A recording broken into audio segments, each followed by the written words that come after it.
कहते हैं कि दिल्ली का रास्ता यूपी से और यूपी की सत्ता का रास्ता पूर्वांचल से होकर जाता है। यही वजह है कि 2027 विधानसभा चुनाव से पहले सबसे ज्यादा राजनीतिक हलचल पूर्वांचल में दिखाई दे रही है। बीजेपी हो या समाजवादी पार्टी, दोनों की नजरें इसी इलाके पर टिकी हुई हैं। माना जाता है कि पूर्वांचल की राजनीतिक हवा जिस दिशा में बहती है, उसका असर पूरे यूपी की सत्ता पर दिखाई देता है। और इन दिनों जो सुगबुगाहट पूर्वांचल में देखने को मिल रही है, उससे ये साफ है कि आने वाले दिनों में कुछ बड़ा होने वाला है। और वो क्या है, ये बताएंगे आपको इस वीडियो में। यूपी विधानसभा चुनाव 2027 को लेकर सियासी बिसात अभी से बिछनी शुरू हो गई है।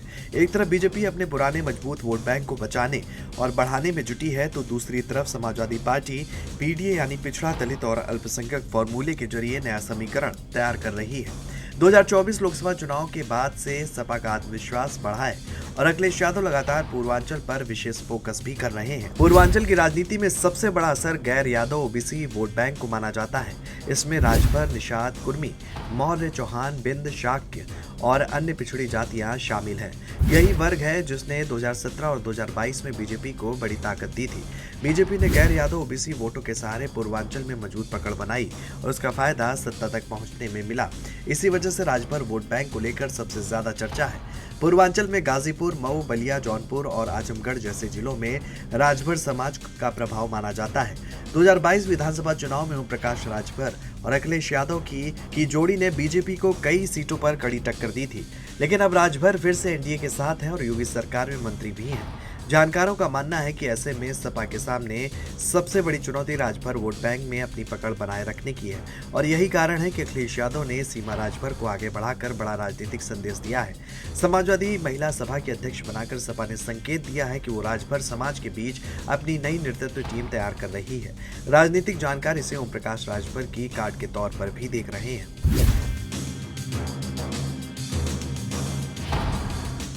पूर्वांचल की राजनीति में इस बार जौनपुर भी खास चर्चा में है। जौनपुर को लंबे समय से पूर्व सांसद धनंजय सिंह का प्रभाव क्षेत्र माना जाता है, लेकिन अब बाहुबली नेता ब्रजेश सिंह अपने बेटे सिद्धार्थ सिंह को राजनीति में लॉन्च करने की तैयारी कर रहे हैं।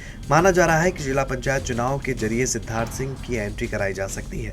इससे जौनपुर की राजनीति में नया शक्ति संतुलन बन सकता है और धनंजय सिंह के सामने नई चुनौती भी खड़ी हो सकती है। जातीय समीकरणों के साथ साथ धार्मिक समीकरण भी पूर्वांचल में बेहद अहम है। अधिकांश जिलों में हिंदू आबादी 78 से 82% तक मानी जाती है, जबकि मुस्लिम आबादी 17 से 20% के बीच है। हालांकि जौनपुर, आजमगढ़, मऊ, गाजीपुर और वाराणसी मंडल के कुछ इलाकों में मुस्लिम वोटर इतने प्रभावी हैं कि वे सीधे चुनावी परिणामों को प्रभावित कर सकते हैं। समाजवादी पार्टी का मानना है कि मुस्लिम वोट बैंक उनके साथ मजबूती से जुड़ा हुआ है, इसलिए वो पीडीए फॉर्मूले के जरिए मुस्लिम, दलित और पिछड़े वर्ग को एक मंच पर लाने की कोशिश कर रहे हैं। दूसरी तरफ बीजेपी की रणनीति व्यापक हिंदू वोटों के साथ साथ गैर यादव ओबीसी और दलित वर्ग में अपनी पकड़ बनाए रखने की है।